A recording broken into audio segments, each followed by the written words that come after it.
মধ্যপ্রাচ্যের দেশগুলো তাদের নিরাপত্তার জন্য কয়েক দশক ধরে আমেরিকার ওপর নির্ভরশীল ছিল, কিন্তু সেই নিরাপত্তা এখন বড় প্রশ্নের মুখে। আমেরিকার শুরু করা আঞ্চলিক যুদ্ধে তাদের মিত্ররাই এখন লক্ষ্যবস্তুতে পরিণত হয়েছে।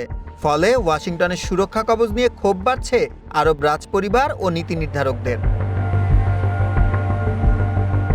ইরানি হামলার মুখে আমেরিকার প্রতিরক্ষা ব্যবস্থায় ঘাটতি দেখা দেয়ায় এখন বিকল্প খুঁজছে সৌদি আরব। ড্রোন মোকাবেলায় অভিজ্ঞতা নিতে তারা এখন ইউক্রেনের শরণাপন্ন হয়েছে। অন্যদিকে আরব আমিরাত সামরিক সহায়তার জন্য ফ্রান্স ও অস্ট্রেলিয়ার সঙ্গে যোগাযোগ করছে। এমনকি ড্রোন বিধ্বংসী ও বিমান প্রতিরক্ষা ব্যবস্থা চেয়ে ইতালির কাছেও অনুরোধ পাঠিয়েছে বেশ কয়েকটি উপসাগরীয় দেশ। ইতালির প্রতিরক্ষামন্ত্রী জানিয়েছেন, উপসাগরীয় দেশগুলো এখন তাদের নিরাপত্তা নিয়ে চরম উদ্বেগের মধ্যে আছে। ওমানের পররাষ্ট্রমন্ত্রী বদর আল বুসাইদি স্পষ্টভাবে বলেছেন, এখন সময় এসেছে তাদের প্রতিরক্ষা কৌশল নতুন করে সাজানোর। যদিও হোয়াইট হাউস দাবি করছে এই যুদ্ধের ফলে ইরানের সক্ষমতা 90% কমেছে, কিন্তু বাস্তব চিত্র ভিন্ন।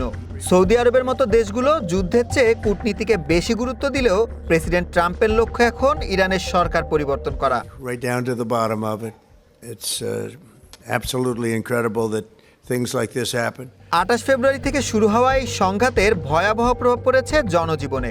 আমেরিকা ইসরায়েলের হামলায় ইরানে প্রায় 1,500 বেসামরিক নাগরিক নিহত হয়েছেন। পাল্টা জবাবে ইরান 3,000-এর বেশি ক্ষেপণাস্ত্র ছুড়েছে, যা লণ্ডভণ্ড করে দিয়েছে আরব দেশগুলোর বিমানবন্দর, হোটেল ও পানি শোধন কেন্দ্র।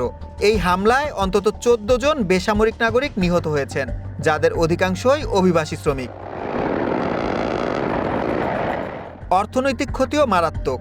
কাতার তাদের গ্যাস উৎপাদন অনির্দিষ্টকালের জন্য বন্ধ করে দিয়েছে। হামলার ভয়ে মধ্যপ্রাচ্যের দেশগুলো গুরুত্বপূর্ণ হরমুজ প্রণালী ব্যবহার করতে পারছে না, যদিও ইরান ঠিকই তাদের তেল পাঠাচ্ছে।